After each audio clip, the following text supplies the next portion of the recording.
Allez, salut les amis, on se retrouve aujourd'hui pour une nouvelle vidéo. Moi, c'est Lamine. Au travers de cette chaîne, j'aide les étudiants africains qui sont intéressés par les études en Ukraine à bien mener cette démarche. Donc, si toi aussi tu es intéressé par les études en Ukraine, deux choses à faire. La première, de t'abonner à cette chaîne, activer la cloche pour recevoir une notification chaque fois qu'il y aura une nouvelle vidéo. Cela te permettra de rester informé sur la procédure des études en Ukraine. Et la deuxième chose à faire, c'est que si tu as déjà décidé de venir en Ukraine, c'est de me contacter le plus rapidement possible afin que je puisse t'aider à avoir une admission dans une université en Ukraine, t'assister dans la demande de visa et t'accueillir lorsque tu seras déjà en Ukraine. Alors, la question qui nous intéresse aujourd'hui, c'est de faire une comparaison entre les études en France et les études en Ukraine. Très souvent, il y a des étudiants qui me demandent, Lamine, écoute, si j'avais le choix entre les études en France et les études en Ukraine, quel choix je devrais faire? Alors, la réponse à cette question est très simple. Si vous avez le choix entre ces deux pays, il n'y a même pas lieu de réfléchir. Choisissez les études en France. Pourquoi? Il y a quelques raisons que nous allons voir dans cette vidéo. La première raison, c'est que ceux qui suivent ma chaîne sont déjà des gens qui sont des francophones, c'est-à-dire qui comprennent déjà français. Donc, si vous arrivez en France, vous allez directement intégrer l'université, alors que si vous venez en Ukraine, vous allez faire une année préparatoire qui va vous prendre 6, 7 mois, parfois même 8 mois de cours. Et c'est à la suite de cela que vous allez intégrer l'université. Donc, ça vous fait un gain de temps au niveau des études en France plutôt que de venir étudier en Ukraine. Le deuxième avantage ou bien la deuxième raison pour laquelle vous devez choisir la France, c'est au niveau, comment dirais-je, de la culture. La plupart des pays africains ont une culture très similaire à la culture française. Donc, ça fait que si vous arrivez en France, et puis étant donné que la diaspora est très élevée, si vous arrivez en France, vous n'allez même pas avoir de problème à vous fondre dans la masse. Vous allez trouver des gens de votre communauté, des gens de votre pays, ou bien même, c'est peu que vous trouvez des gens de votre village, même sur place en France, qui vont vous aider à vous intégrer à la vie en France. Donc ça aussi, c'est un avantage au niveau des études en France. L'autre avantage, c'est au niveau de la mobilité. Si vous avez une carte de séjour en France, par exemple, vous pouvez visiter plusieurs autres pays qui font partie des pays membres de l'espace Schengen. Vous pouvez vous rendre en Belgique, en France et autres pour voir des amis, alors que si vous venez en Ukraine, vous allez, voilà, même pour sortir, pour aller en Russie, vous allez devoir faire un visa avant d'aller en Russie. Si vous voulez aller dans un autre pays, vous allez faire un visa pour sortir, voilà, de l'Ukraine. Donc ça aussi, c'est un avantage au niveau des études en France. Et voilà, c'est un avantage très considérable. L'autre avantage également, c'est au niveau du salaire en France. Donc, si vous avez eu un job étudiant en France, vous pourrez avoir plus d'argent, vous serez mieux payé par rapport à un job étudiant, par exemple, en Ukraine. En Ukraine, vous allez peut-être planer dans les environs de 200-220 000, alors qu'en France, vous pouvez peut-être avoir beaucoup plus.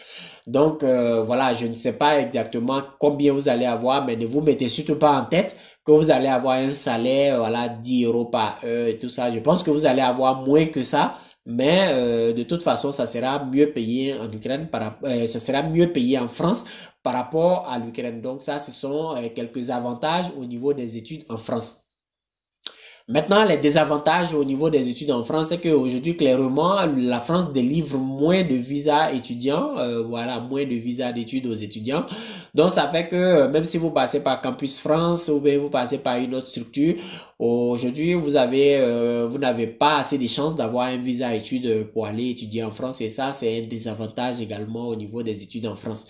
L'autre désavantage, c'est au niveau de la cherté de la vie. La vie est le coût de la vie est beaucoup plus élevé en France qu'en Ukraine.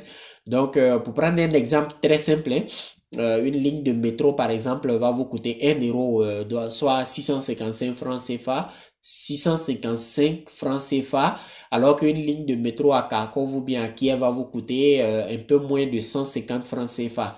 Donc ça aussi, c'est voilà, le coût de la vie est plus élevé en France. Maintenant, on arrive aux avantages des études en Ukraine. Cette année, avec le système que nous avons mis en place, il est quasiment sûr à 100% d'avoir un visa si vous passez par ma structure, si vous passez par moi, si vous passez par ma structure. Vous avez quasiment 100% de chance aujourd'hui d'avoir le visa et ça, c'est vraiment un avantage très considérable au niveau des études en Ukraine. Donc, je tiens à rappeler que la rentrée est fixée pour le 1er septembre 2019. Donc, si vous êtes vraiment intéressé par les études cette année, c'est le meilleur moment pour vous de me contacter afin que je puisse vous aider à avoir une admission et à avoir un visa pour venir étudier en Ukraine.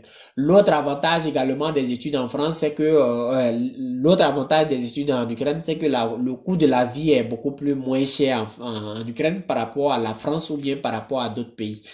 Donc aujourd'hui, clairement, en France, si vous avez un budget de 150, 200 euros par mois, vous pouvez clairement passer tout un mois.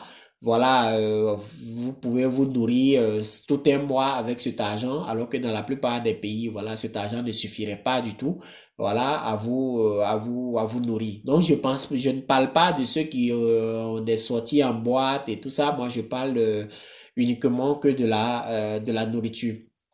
Donc ça, c'est un avantage également au niveau des études en Ukraine. Donc, je ne parle pas assez fort parce que j'ai mon nez qui est bouché et voilà, je suis très enrhumé, ce qui fait que depuis 3 semaines déjà, j'ai pas sorti de vidéo. Voilà, je présente mes excuses à tous ceux que ça pourrait éventuellement gêner. Voilà, je vous présente mes excuses. C'est la vie en fait. Donc, ce que je voulais dire également aux étudiants, ceux qui se disent, bon, voilà, j'ai pas assez de moyens, mais si j'arrive en Ukraine, je vais trouver un job étudiant où je vais pouvoir me prendre en charge, c'est-à-dire payer mes études, ma nourriture, mon logement et tout ça. Donc, c'est pas du tout évident. Je vous conseillerais avant de venir que vous ayez le soutien d'un parent au moins. Comme ça, si vous arrivez et que vous ne travaillez pas, vous avez le soutien de ce parent qui est prêt à payer vos études. Et là, c'est vraiment important parce que ceux qui se disent, ouais, bon, si j'arrive, je vais avoir un travail où je vais avoir 10 euros par jour, où je pourrais me prendre, 10 euros par heure, pardon, où je pourrais me prendre en charge, tout ça. Donc, moi, je pense que c'est pas trop une bonne idée. Il est mieux d'avoir un parent qui est prêt à prendre vos études en charge. Et là, comme ça, vous arrivez, l'esprit bien dégagé. Vous arrivez, vous attaquez les études voilà, on comprend que les étudiants veulent souvent se prendre en charge et tout ça, libérer la famille, mais en Ukraine, c'est pas du tout évident. Vous pouvez avoir un travail qui vous permettra de vous loger, de vous nourrir, mais en ce qui concerne les études, voilà, ce serait quand même mieux que vous ayez un parent qui vous prenne en charge au niveau des études. Donc voilà les amis, quelques avantages, quelques désavantages au niveau des études en France, au niveau des études en Ukraine. Donc si vous avez aimé cette vidéo, en tout cas n'hésitez pas à la liker, à la partager autour de vous. Si vous avez des questions, vous pouvez me les poser directement en commentaire. Et on se retrouve la prochaine fois pour une nouvelle vidéo. Allez, ciao!